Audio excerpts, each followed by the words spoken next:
बीज का निर्माण होता है। ठीक है, अब देखो इसको बताएं कैसे। तो पुष्प में कुछ सहायक अंग होते हैं, कुछ जनन अंग होते हैं। ठीक है, कुछ सहायक अंग होते हैं और कुछ जनन अंग होते हैं। ठीक है, अब पुष्प में सहायक अंग कौन से हैं ये तो मैंने बता दिए थे, दलपुंज और बाह्यदलपुंज, और जनन अंग बताए थे जायांग और पुमंग। ठीक है, अब ये जायांग और पुमंग क्या है? तो देखो जायांग क्या है, जायांग कई सारे ये सारी चीजें किसमें आती हैं, ये एक स्त्री केसर में आती है। किसमें?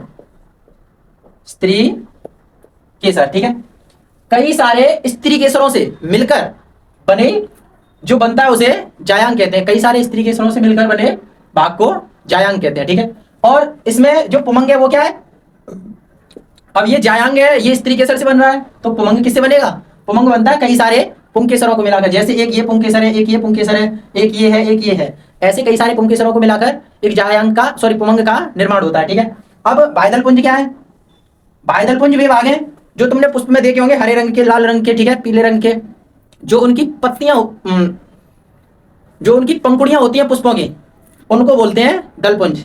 अब इनमें तीन खूबियां होती हैं, इनमें रंग होता है, इनमें सुगंध होती है, और इनमें मकरंद होता है। ठीक है, और ये जो दलपुंज है ये पुष्प के परागण में बहुत मदद करते हैं। ठीक है, यानी ये पुष्प के पर परागण में बहुत मदद करते हैं, क्योंकि ये कीटों को क्या करते हैं, कीटों को अपनी ओर खींचने का काम करते हैं। अब इसमें जो रंग होता है ये क्या करता है, ये पुष्प को कलरफुल बनाता है, जैसे लाल, जैसे हरा, पीला, नीला, हरा।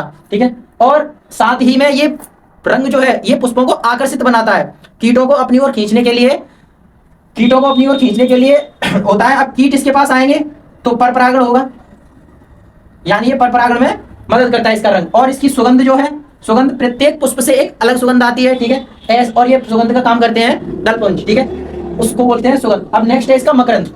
अब कुछ पुष्पों में मकरंद पाया जाता है। मकरंद होता है एक मीठा तरल पदार्थ होता है। ठीक है, अब मान के चलो इसके रंग और सुगंध की वजह से इसके पास कोई कीट आया, अब आएगा तो वो कुछ ना कुछ तो करेगा, तो वो क्या मकरंद को चूसने आता है। जैसे मधुमक्खियां आती हैं, मकरंद ले जाती हैं, शहद बनाती हैं। ठीक है, और भी कीट आते हैं, तितलियां आती हैं, मकरंद चूसते हैं और अपने पंखों को सजाती हैं। ऐसे बहुत सारे कीट आते हैं जो पर परागण में सहायता करवाते हैं। ठीक है, अब नेक्स्ट है दलपुंज। दलपुंज क्या, बाह्यदलपुंज क्या है? ये कली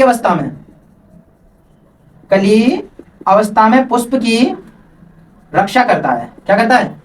कली अवस्था में पुष्प की रक्षा करता है। जब पुष्प इस अवस्था में होता है तो बाहर से एक हरे कलर का इसको आवरण घेरे हुए होता है, जिसको बाह्यदलपुंज बोलते हैं, जो पुष्प को कली अवस्था में रक्षा करता है, और ये हरे रंग का होता है। अब ये हरे रंग का होता है तो इसमें पर्ण हरिम पाया जाएगा।